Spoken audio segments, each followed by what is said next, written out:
It was the fulfillment of a dream to leave Britain and begin a new life on the beautiful Kenyan coast. As soon as I stepped off the plane, I knew, oh my God, this is the place I want to be. Nikki Roberts dreamt of running her own nightclub in paradise. But her dream became a nightmare when she came face to face with a side of Africa tourists never see. It's in our heritage. It's something you grow up in Africa knowing that, hey, there is black magic and it's dangerous. And when bribery and corruption left her penniless, she faced the agony and humiliation of a brutal Kenyan prison. I hadn't done anything. I was completely innocent.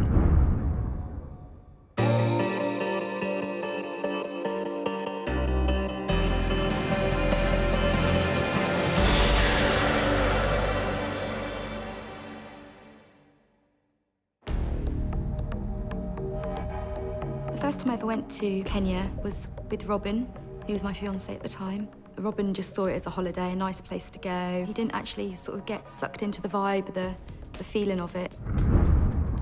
Africa has a magic about it. If you're in its grip, you can't help but go back. It's just like a burning need. You have to be there, and it just drags you back, and I went again and again and again. I always said that one day that maybe I'd retire there, or I'll definitely be there one day. I knew that.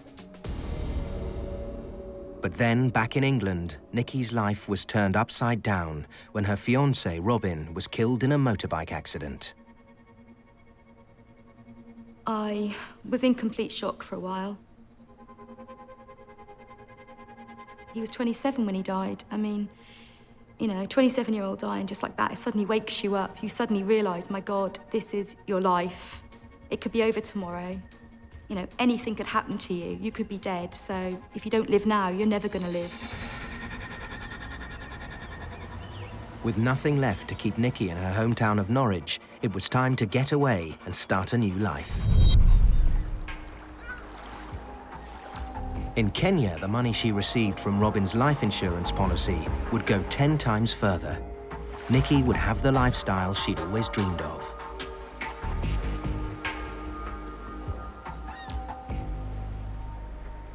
Nikki returned to her favorite resort, Watamu, on the beautiful Kenyan coast. But this wasn't just for a holiday. She'd brought with her a state-of-the-art sound system. It'd always been my dream to own a business out in Africa, and specifically a nightclub in Watamu, because I could see a niche in the market there. I knew that a nightclub there would just boom, so I wanted to go over there and just create the ultimate nightclub and really blow everyone away. I had a lot of background in the hospitality business, so I knew the business inside out. So I had the innate belief that I could do this, and I didn't have any fear about it. But this was Kenya, a country with plenty of red tape. Obtaining a business permit wasn't easy. If Nikki wanted to earn a living from the lucrative tourist industry, she would need help. On all my previous visits to Watamu, in fact, from the very first visit, I met a lady called Dorothy. She was such a laugh. We'd just sit on the beach all day, just gossiping and laughing. She used to also run a massage business on the beach, so often, because I had bad back from working on a computer so long in England, I decided, you know, that'd be great, and she worked on my back for me and got that sorted out. At the same time, I started mentioning about the business permit, and she told me that she knew somebody in Mombasa who might be able to help me, a lawyer, who might be able to help me obtain this Class H permit. I felt like, yeah, things are really moving now, you know, things are going my way, I can really make this happen, and I've got Dorothy by my side, I know, you know, I'm getting help. I handed over £1,300 in order to get the permit. I didn't feel alone, I felt like this can really work.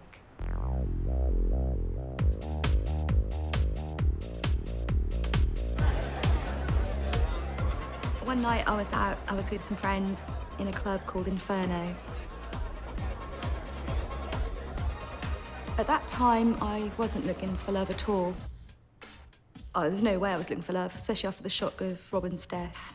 It started funny. I was in a club and everybody was talking about this gorgeous, amazing-looking woman. She's from England and she's outstanding and nobody can get to her. All of a sudden, an angel appeared. That is her. That is the woman. That is the woman who's gonna bear me my children. There was nothing to say, just to give her the look, and she was fly. All of a sudden, I see this guy and he's dancing on the dance floor and he's kind of taking the mickey out of the tourists, the way they dance, and really, really sort of OTT. But when they look around, he's sort of standing dead still. So I was laughing so badly. All of a sudden, I give the look and tick, she's got my attention. He was making jokes and being a bit of a clown and everything. And he came over and we started chatting. And when we actually spoke to each other, it was like, I just found out he was my soulmate. It was amazing. Once we sort of fell for each other, we were just together. We were inseparable. We were together morning, noon, and night. We would go for long moonlight walks on the beach. It's like I fell in love at that point, just straight away. It was wham. In Africa, we say troubles or love does not know how to knock the door. It just hits you right in your face.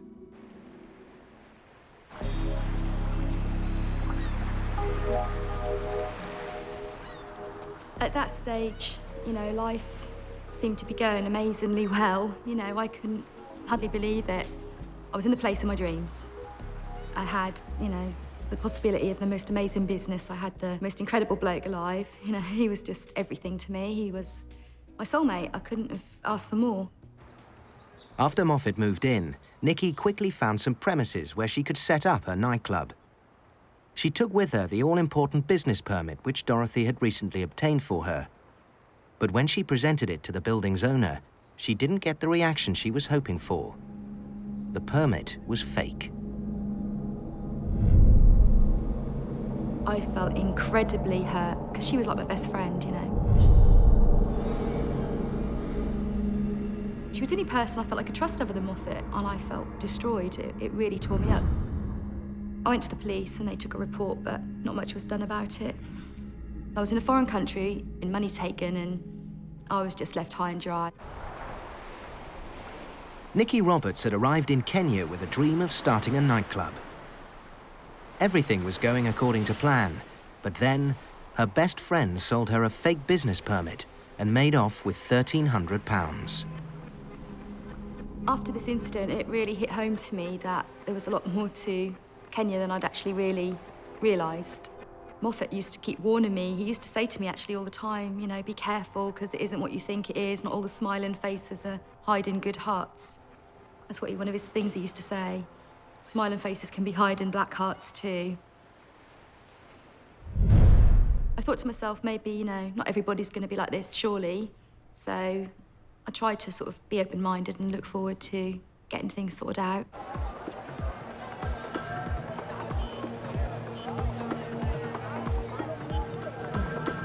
That was when I was introduced to a guy called Paul, who was an elderly man. They called him an old mazet. That means like an old fella, an old chap. He knew a lot about the system, about paperwork, about documents, about how to get things. He had connections in Nairobi. And a lot of people said, yeah, he'll help you, you know, go see him. And he assured me that he would get me this work permit. And I was horrendously nervous about, you know, giving him money, but after what happened with Dorothy. But he reassured me so much that I decided to give it a shot. Nikki gave Paul more than £2,000 plus her passport, which he said would be needed to verify her identity. But he said to me he would definitely need more money than that because you have to bribe, and there's so many bribes you have to do. Things just don't come easy like this in Kenya. Amazingly, 2 weeks he was back with the permit there in his hand, and I thought, God, this guy can be trusted. This is a guy I can use now. I mean, he's like, you know, he can be a partner with us really to get this business up and running.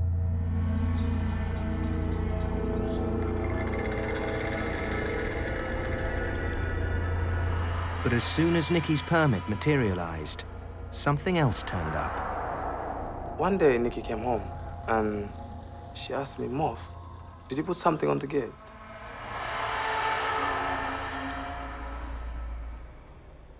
And she asked me basically, Moffat, what is this thing?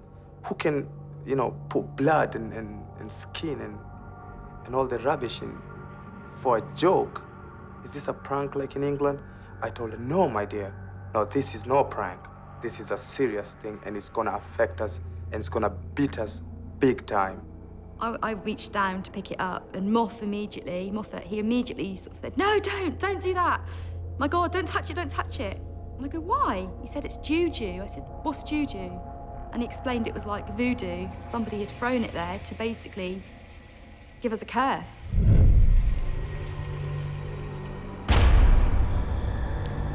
Throughout the next few days, more and more of these things arrived, but different kinds of ones. We didn't know who was doing it. We had no idea it was happening in the night, so we'd find it in the morning. And my most anxious thought was, what are they after? Who's doing it and why, really? Not long after these things were found on the doorstep, Paul drove round and was quite excited, and he sat down and said, "You know, there's something you ought to listen to, Nikki." He said that these things are dangerous. They're going to bring you bad luck. They're going to stop your business moving forward. Things aren't going to go your way. If you want to be protected, there's something you have to do. It's in our heritage. It's something you grow up in Africa knowing that, hey, there is black magic and it's dangerous.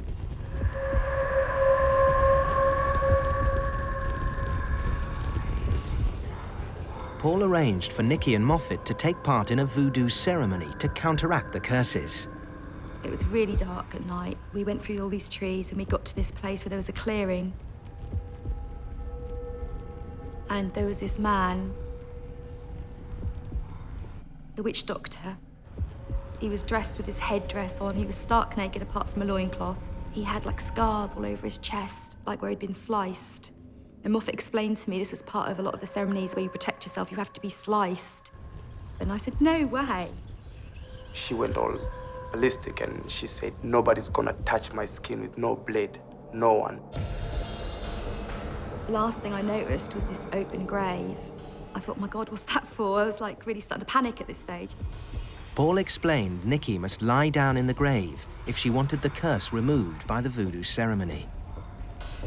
I was like, oh, I don't know if I can really go through with this. The whole thing was like something out of a horror movie.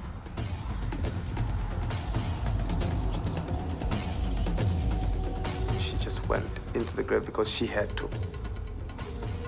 Paul had told her that it's a must. We can't do without that. You could imagine what it'd be like to be buried alive, actually, at that point. The witch doctor guy took one of the chickens and started plucking it while it was still alive and then throwing the feathers down over me. Then they got one of the chickens and actually slit its throat over the top of the grave where I was laying. There was this hot blood coming down on me, and it was landing on me, and at that point, I really freaked out.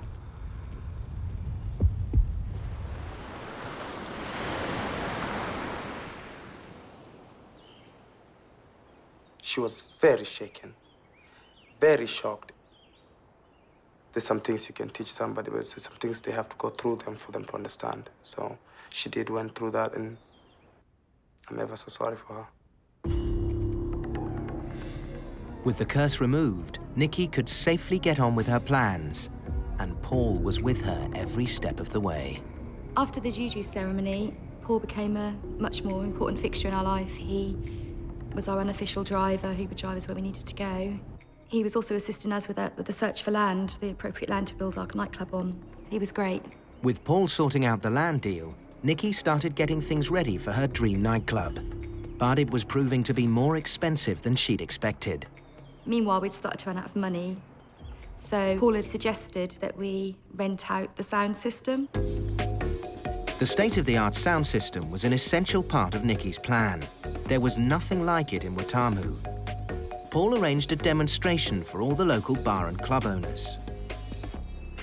A number of people come by. Some of the people from the Jambo nightclub down the road came by and had a look. By the end of the day, Paul had clinched the deal, renting Nikki's sound system to the local Jambo nightclub.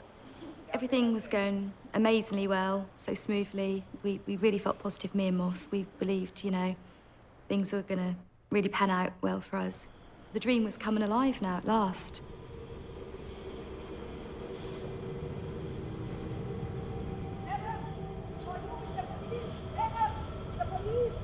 And then there was a phone call and the maid came running with a phone. The police are on the phone, the police are on the phone. I was like, oh my God, what is this? What is it?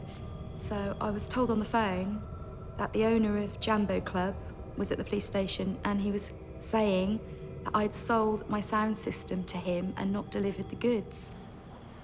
And the policeman on the phone said, you have to come down here now, we have evidence against you. When we got there, Paul was there. And I was like, why is he here? And I was quite confused. And the police were saying, what have you done with the money? And they said, we have documents. And they came over with this and tried to thrust it in my hands. I said, take it! And I said, no, you're not going to get me to touch that. My prints are nowhere on that, I can tell you now. They said, we have your signature. I was absolutely amazed at how my signature looked. It did look like my signature. The only person who knew my signature and who had a copy of it was Paul. It also had my passport number on there. And I couldn't believe it. As I read further, I saw that Paul was actually written as the person who'd done the deal. And I said, what's going on, Paul? What is going on? He didn't say anything. I started getting very angry at this point, started screaming, what have you been playing at? This was obviously some kind of scam. How could he be involved in this? He was our friend. So I started to think, my God, this man, what about all the money I've given him? Scrawling off a IOU whenever I gave him money, sometimes 200 here, 100 there. I just couldn't understand. I mean, this is our friend.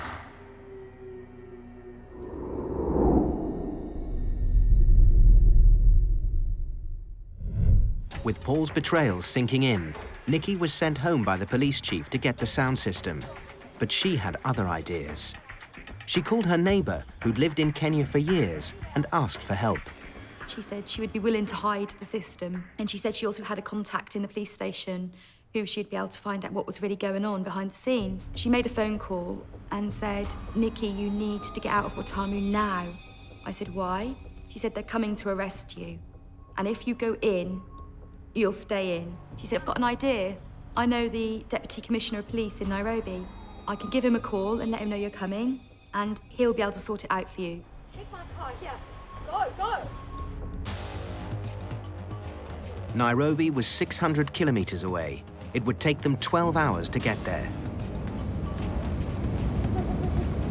We had to drive in the middle of the night to Nairobi, and it was one hell of a journey.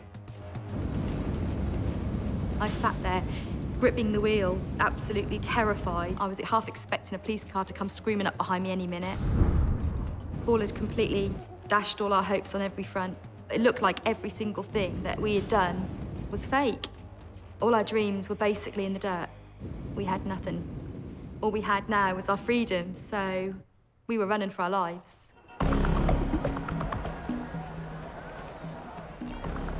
Nikki and Moffat arrived in the Kenyan capital. They began putting the pieces together. Paul, Jambo Club owner, and the head of the police station were all of the same tribe. That might not mean much in England, but in Kenya it was a big deal because somebody of your tribe is like your brother and you'll do anything to help them.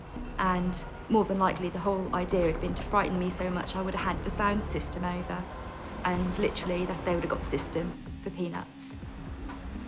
We realised that was the lowest point we'd reached so far. Everything was in tatters. We didn't know what to do. We had no land, no money, no job.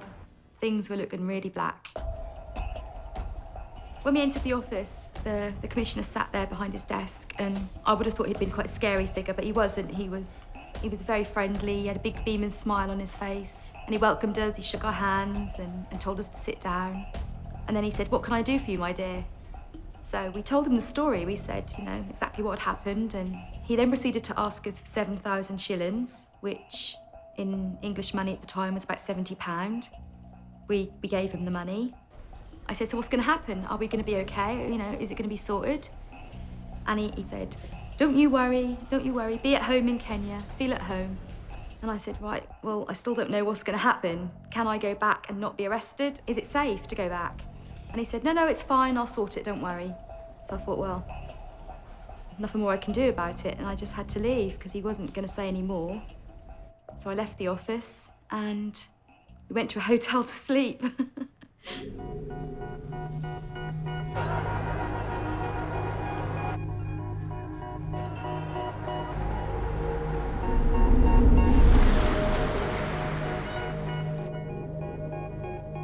When Nicky and Moffat returned to Watamu, they found the commissioner had been true to his word. He'd sacked the local chief of police. And there was some other good news. We discovered that Paul now had a warrant for arrest against him. So he'd gone on the run. At the same time, we started having really strange things happening in our house. It had a really dark sort of quality. We started feeling uneasy. We had lights flickering on and off. We would start to hear sounds outside which we couldn't identify. It might sound crazy, but this really happened. The maid ran. We didn't see her again for days. And Moffat said, "There's juju going on again."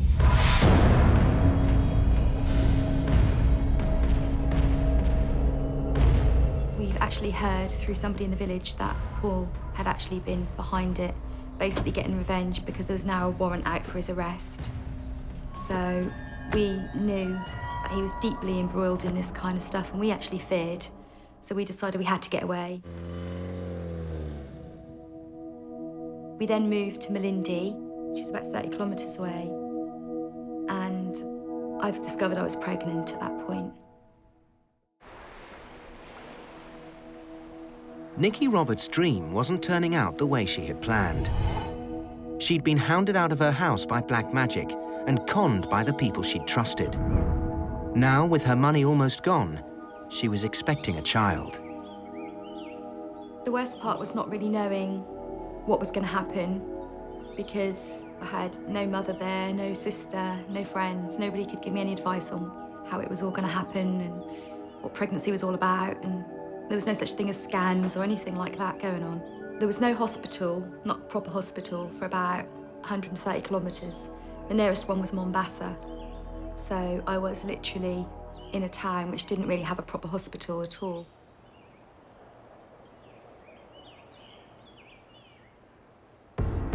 All of a sudden, my waters broke and I was in the most unbelievable pain. There was no pain relief of any kind. I just had to get on with it.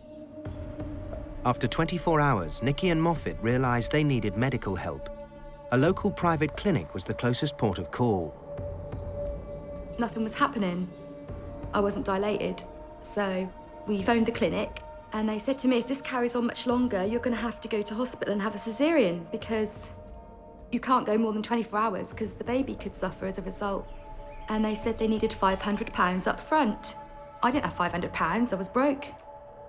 So I was faced with the only alternative, and that was to go to the local hospital where the local people went, and off we went.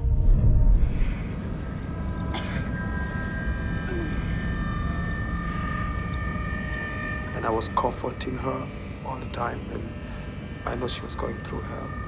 And I told her, just be brave, you know. Hold on, we're gonna give birth, and we're gonna get a beautiful kid, and she or he's gonna be adorable.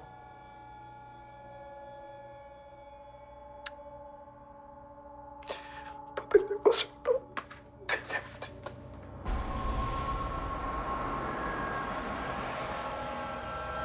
When we arrived at this hospital, I was expecting to see a hospital.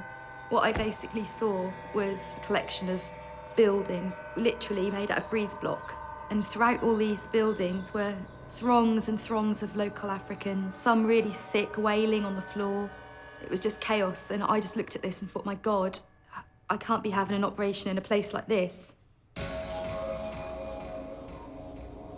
I was taken to a room where they put a catheter in.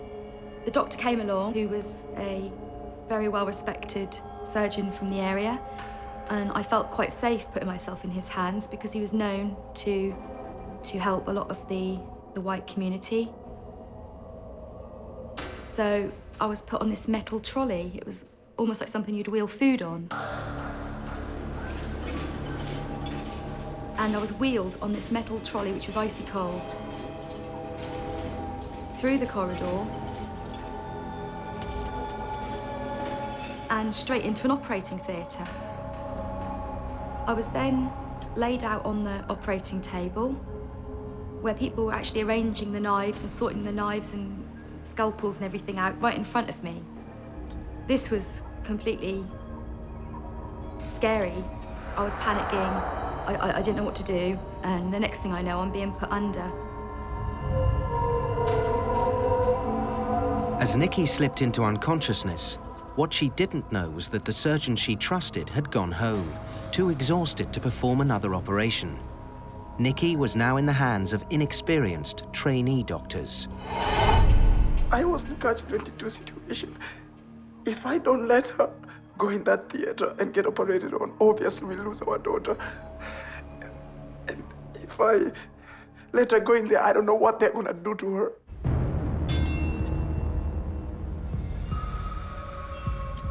The next thing I remembered was being dragged up as if from somewhere really deep to the feeling of the most unbelievable pain I have ever felt in my entire life.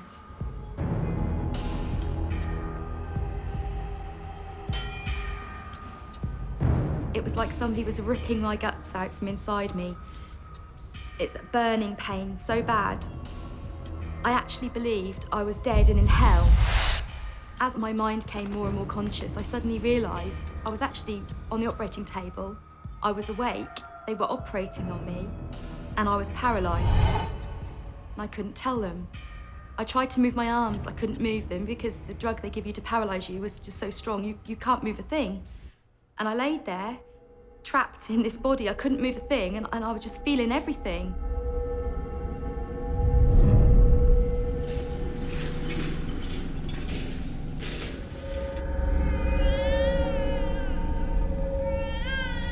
I prayed and prayed, and about 30 minutes later, I heard a little voice. Oh.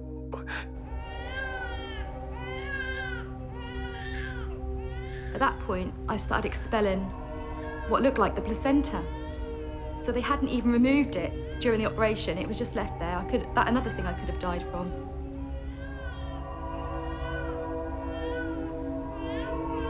It is lucky they delivered my kid alive.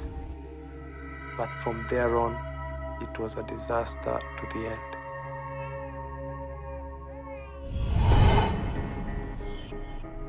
They ripped my wife to bits, and I don't think I'll ever forgive those people.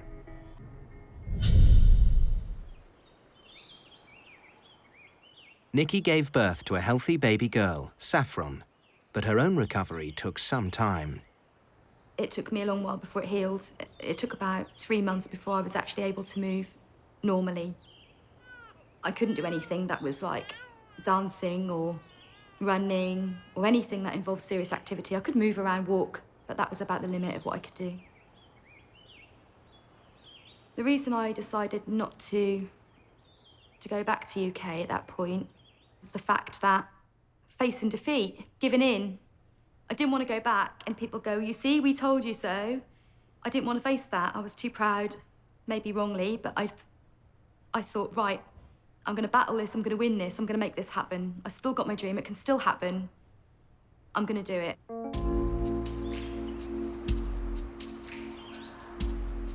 After some months had passed, I actually heard the very nightclub me and Moffat had met in, Inferno nightclub, had been empty for a year and was actually up for renting.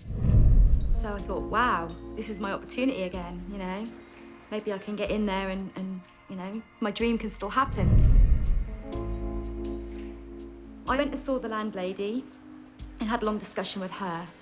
She seemed very keen on the idea, and I was very surprised when she didn't actually require much in the way of money to get the place. She made an agreement with me that I could offset the cost of me doing the place against the rent. I basically got the roof repaired, painted it, did basically most of the superficial stuff, and we were open in time for Christmas. And the place became a massive hit. Everything was brilliant. You know, this is what I lived for. This is what I wanted. My little girl was being cared for by her own personal maid. Not ideal, but I had to make a living. Everything looked to be going fantastically, but then we started having problems.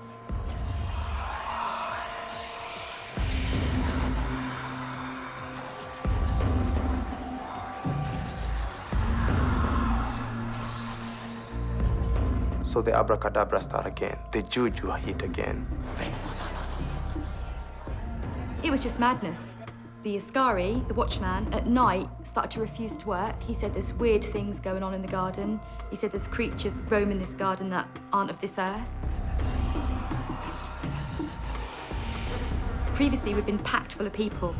Now, they were coming up to the door. They would actually put one foot over the threshold, would turn and walk away, and we couldn't make out what was going on.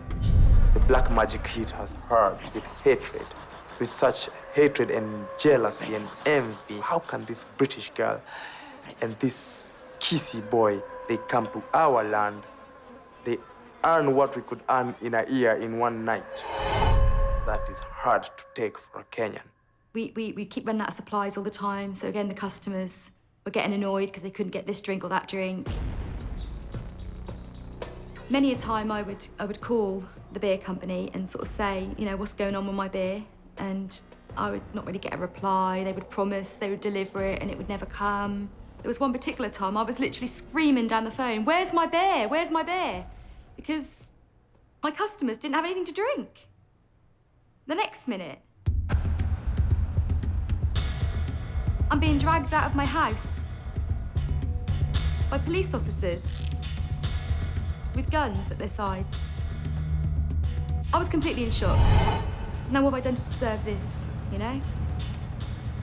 She was arrested, manhandled, being shoved by a gun in the back like as if she's a criminal. She's asking them, what's wrong? What's going on? You know what they tell her? Uh-oh, we are not allowed to talk to you. Only the judge can talk to you.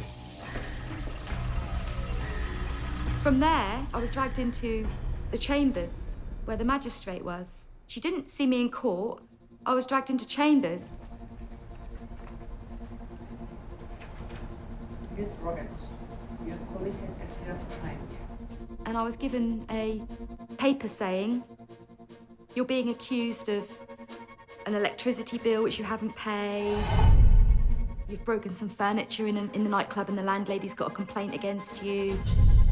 And I'm like, what are you talking about? I don't know anything about this. This is rubbish. And anyway, I set up the electricity bill in my name. It's nothing to do with the landlady. It's between me and the electricity people. They said, no, the bill is this much and you have to pay money. I said, but I don't have any money. And the magistrate said, if you don't pay 300,000 shillings right now, which was about £3,000, you're going in. And by going in, that means going in prison. I said, where am I going to get that money from? She said, okay, that's me for the day. She can go in.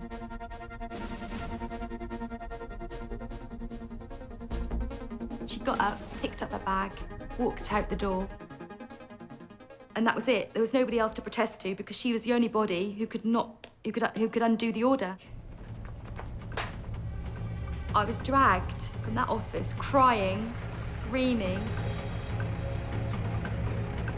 I saw Moffat down there, and I was screaming at him, help me, do something about it, quickly, do something. I don't want to go to prison. She's coming outside, been pushed all over the place by the back of the gun. I'm trying to comfort her, telling her, be sure that I'm gonna come. I'm gonna be there for whatever it takes. I'll make sure I'll protect her. Deep inside, I knew no matter what, for that night at least, I was going to prison. There was nothing they could do because the magistrate had gone home.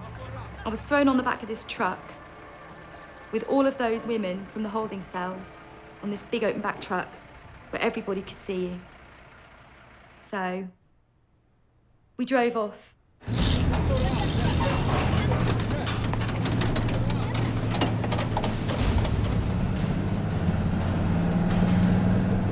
We were bumped in this truck throughout the whole of Malindi.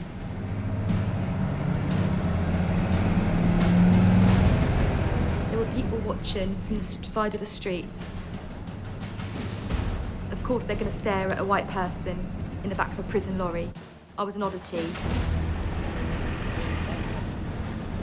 I felt like that small. It was humiliating. It's almost like how the mighty have fallen, because one minute I'm like this nightclub owner and I've, you know, living my dream, and all of a sudden I'm a blooming criminal. And that's how I felt. I felt shame, as if I really was a criminal, even though I'd done nothing wrong.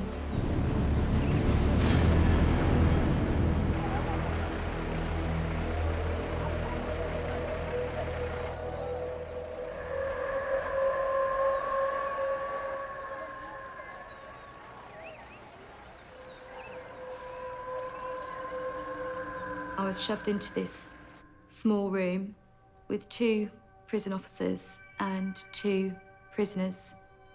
And I was told, strip naked. People were obviously staring at me. Being again white person, I was an object of curiosity. I was extremely ashamed and embarrassed because I still had this big, angry mess of a stomach, big red scar. Basically, I was told, bend over, we're gonna strip search you.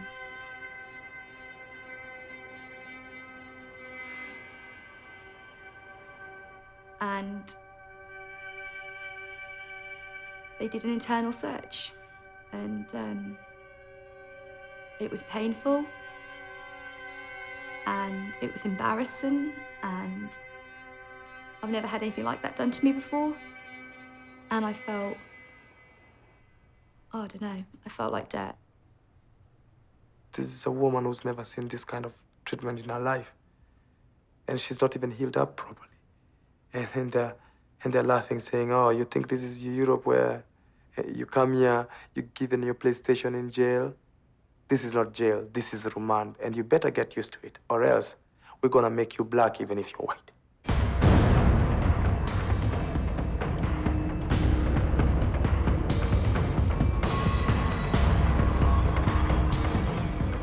I was put into a cell with, must be about 20 other women in there.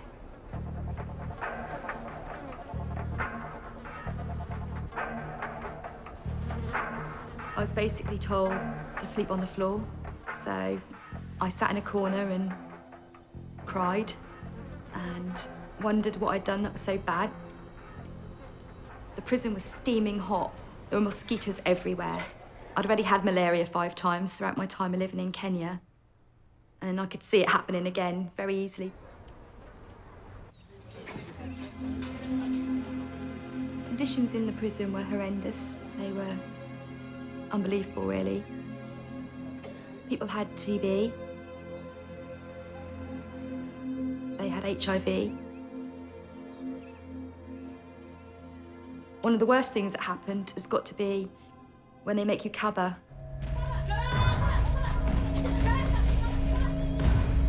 Cover means, in Swahili, it means you have to crouch down on your toes with your hands behind your head and balance there. This is normally when they do a head count. I didn't know the word cover, so when they said it the first time, I didn't crouch down. I didn't know what it meant. So I was beaten with a stick. When I got down, obviously in pain, I couldn't balance. I just kept tipping over and falling down. And every time I did that, I'd be hit with a stick. When I heard that I wanted to climb that fence and eat somebody, I wanted to eat somebody, but there was nothing I could do. These guys, they have AKs. They were protected. They were the law.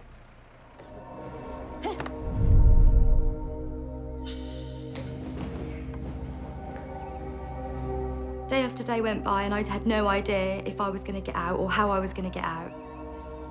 I thought that was it. What Nikki didn't realize was that the lawyer that Moffat had hired had already done everything he could to secure her release. And even though he'd paid the full bond, the magistrate had other ideas. I found out afterwards that the magistrate refused to sign the release papers. Nobody knew why, but she just made sure I stayed in.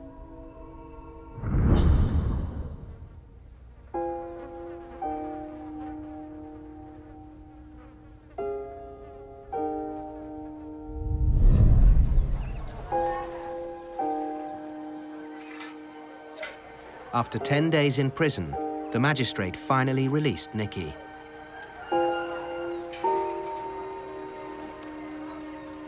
Oh, you should have seen me. I was all over the place. I was over the moon because of the relief to just see her, just to know my daughter's gonna get her mother back. Nikki left the prison confused as to why she'd been sent there in the first place. But she soon found out. After I started to feel a bit better, I sort of inquired about the club. I found out that everything I'd left in the club had been taken out, the locks had been changed. And worst of all, I found out that the magistrate who'd put me in prison was now running the club. The landlady had got in a stupid white person who'd been naive, who'd spent her money there, who'd done the place up, got in really good business, made the place really pumping, and then decided to snatch it back. Nikki Roberts had gone to Kenya in pursuit of her dream. That dream was now in tatters.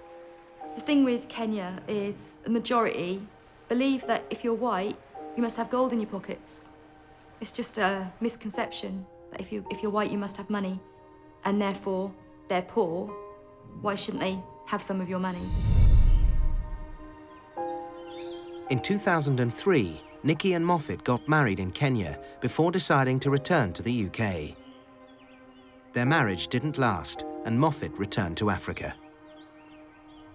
He couldn't handle the lifestyle, he couldn't handle the fast pace of life because UK doesn't have the same relaxed atmosphere as Kenya. People are a lot colder, they don't stop and greet you in the street, and he found that very soul-destroying. The only thing I can really say that's been positive as far as what's come out with me is my daughter. She's the best thing that came out of my relationship with Moffat, and she's, you know, a good memory of Kenya. So as far as that's concerned, I'm happy. I'm really happy. The future is this: we will be together. We will still love each other till the day we die, because Nicola and Roberts is my best friend. There's a possibility we might get back together if we can put the past behind us. You know, now I'm well again, I feel strong enough to be able to deal with that. So who knows what the future can bring.